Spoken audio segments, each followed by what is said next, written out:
I hate crime.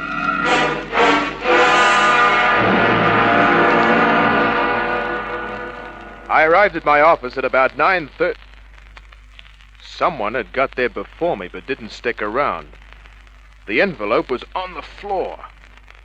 It was blank, but something was inside. A note. Blue paper, same as the envelope. Dame's handwriting, at least it looked like it. And a perfume. A rich, subtle, different perfume. Made me want to meet the dame who used it. I dropped the envelope on my desk and read the note. It went, Mr. Kent. Called but couldn't stay. Must see you urgently. Can't explain but will later. Please come to see me. It will be worth your while. I will be at 57 Carnation Drive. No signature. I put the note in my pocket. Could have been a gag, but there was still that perfume. I went calling. 57 Carnation Drive was a brick cottage.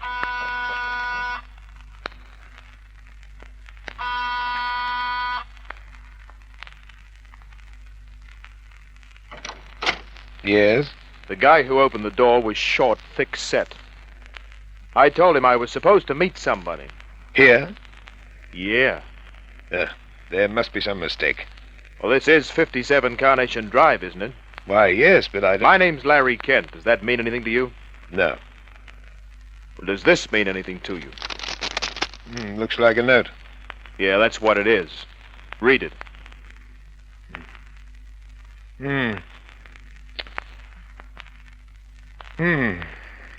It was pushed under my office door. I think someone is playing a joke on you, Mr. Kent. Maybe. Wouldn't be the first time. Who lives here with you? I live alone. I have for the past 5 years. Oh? Not even any lady friends? Sorry, no. Well, I guess that's it. Thanks. Don't mention it. He was smiling as he closed the door. I went to my car, but only drove around the block. Then I hopped a fence, went to the back door of the cottage. Why? Well, I played the odds. Walk up to a guy's front door, shove a dramatic note under his face with perfume on it. A note that sends you to his address, and it's 100 to 1 he gets scared and talks cop. Or, at least, he tells you to beat it. I tried the back door. As quietly as I could. It was open. I left it open. What? Hello. Come in, but don't make a sudden move towards this gun. I wouldn't think of it. I had an idea you weren't convinced. You're sharp, Mr. Don't ask me to think of a name. Just walk along the wall. Where to? Straight ahead. You gonna let me meet the dame who wears that perfume? Oh, yes. That's a promise. Thanks. Careful. Keep your left shoulder against the wall. Well, I'd like to oblige, but this wall doesn't go on forever. I'm coming to a door. Stop when you reach it. Uh-huh. Like this? Yes. Now what? Now I don't have to carry you so far.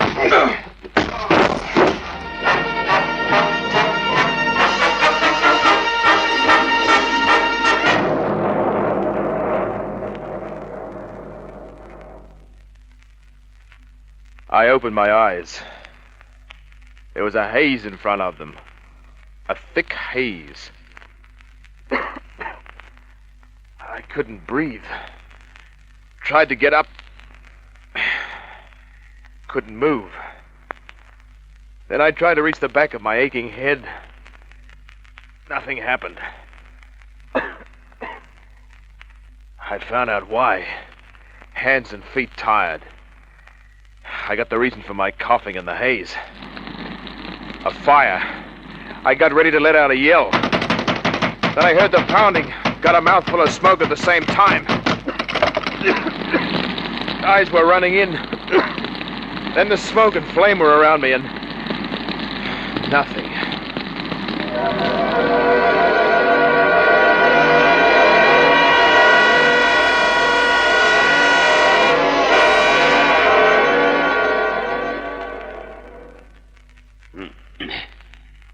Well.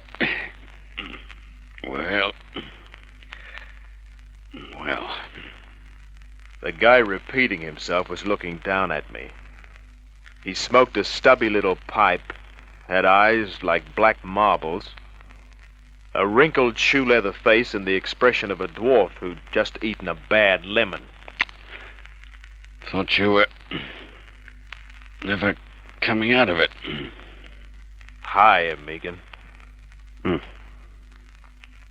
Hands and feet tied. Both lungs full of smoke. A lump in the back of your head. Say, how long have I been in this bone factory?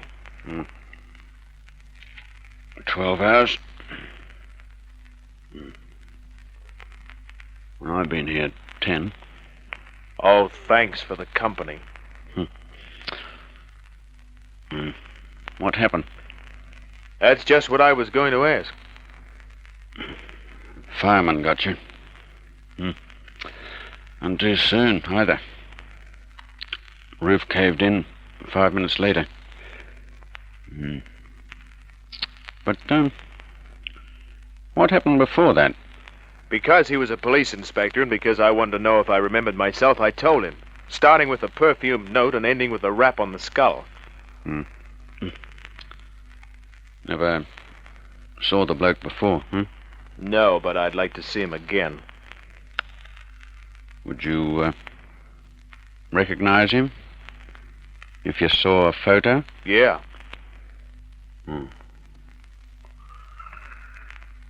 How's this? That's him.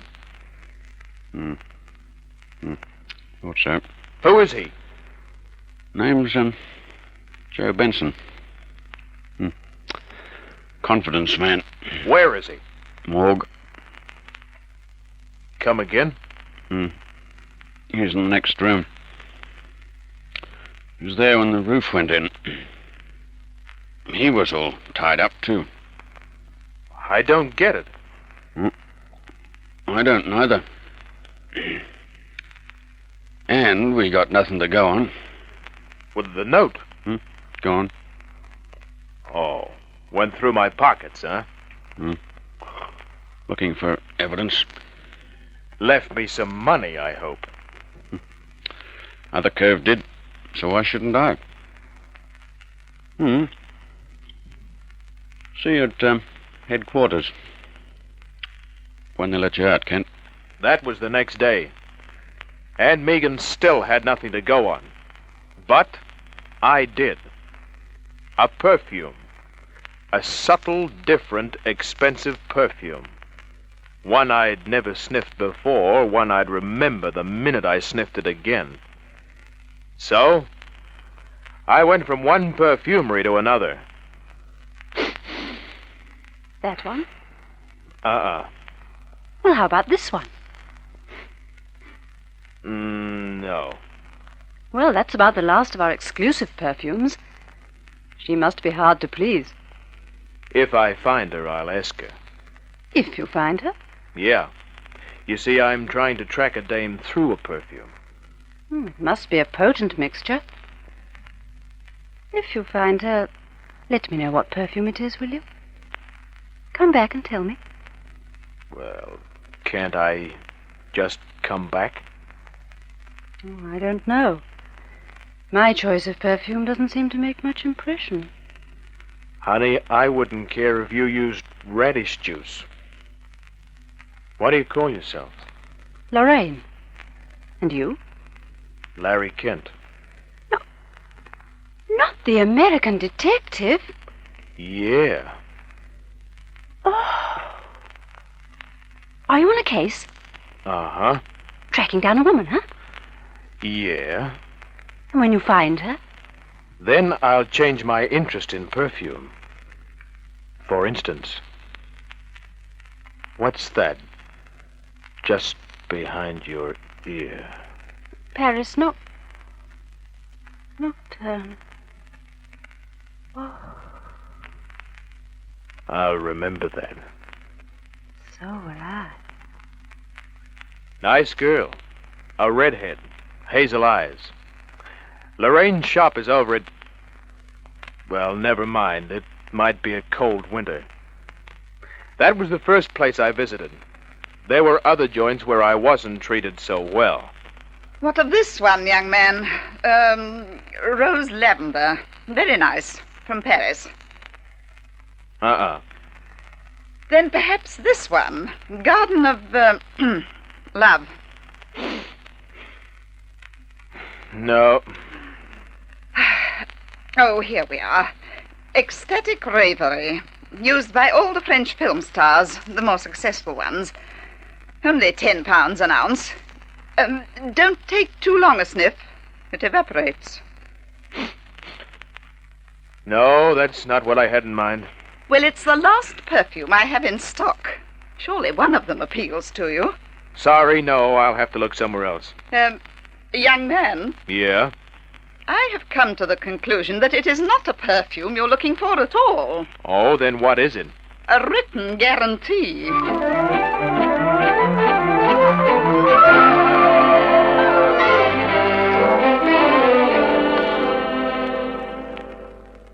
I went from one perfume joint to the other. Some places I got a smile, at others an insult. After 5 or 6 hours of it, people on the street began giving me funny looks. Then, I reached Percival's Elite Perfumery and met the sweet-smelling gentleman himself. So it's a special perfume you want, is it? For a special, very special lady? Hmm? Yeah. And the perfumes I've sampled to you so far aren't exclusive enough for this very fortunate lady? No. You want something quite different. Quite out of this world, don't you? That's what I'm looking for, yeah. Then I'm going to let you sample Chartreuse Magnifique. Because consider yourself fortunate, my fellow. I give you the perfume supreme. Chartreuse Magnifique. Too superb, isn't it? Yeah. Sit down, Percy. We're going to have a talk.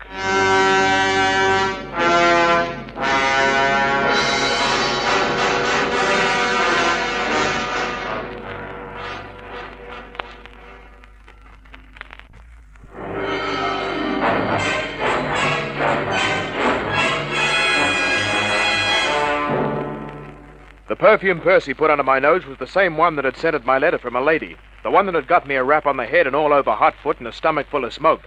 I almost pushed him into his chair behind the counter. Then I pulled the shade down over his door, closed it, what? Locked it. What?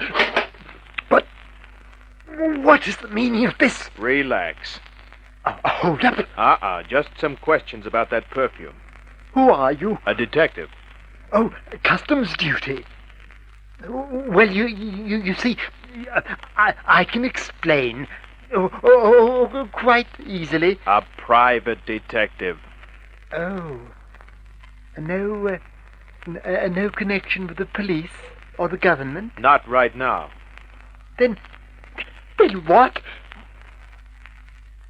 Who else sells that perfume in town? No one.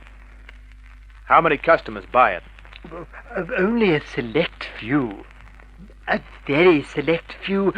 It's so expensive. I have to have it smuggled, brought in specially. Yeah, but how many customers? 9, 10? Oh, no.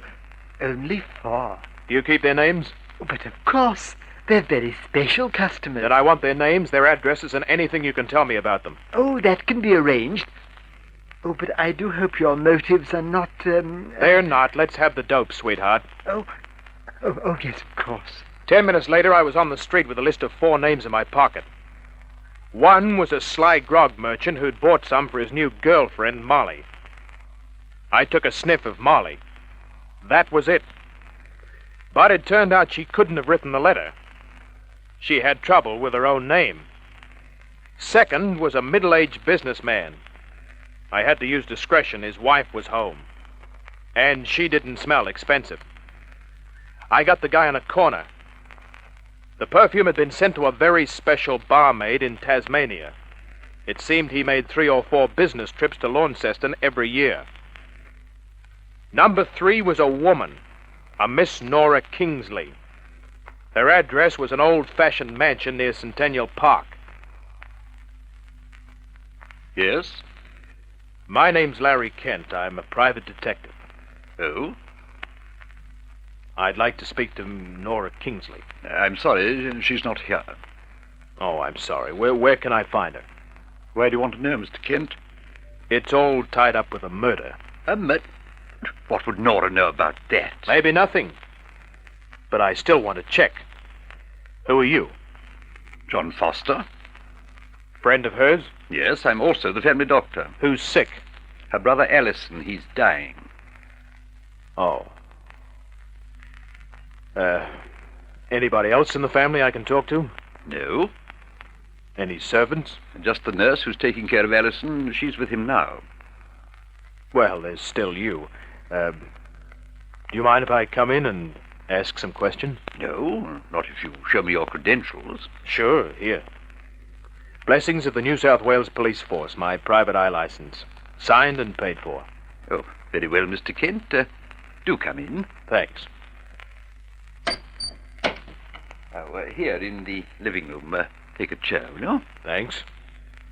Now, this murder. I'll get to it. First you said that the girl's brother is dying.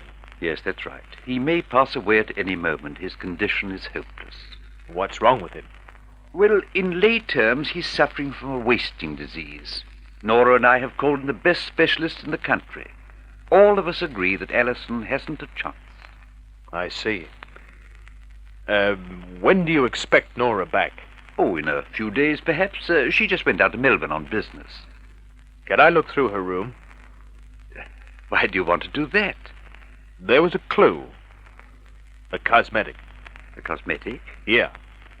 So if I can just look at her dressing table, I can probably leave in a few minutes and cross her name off my list.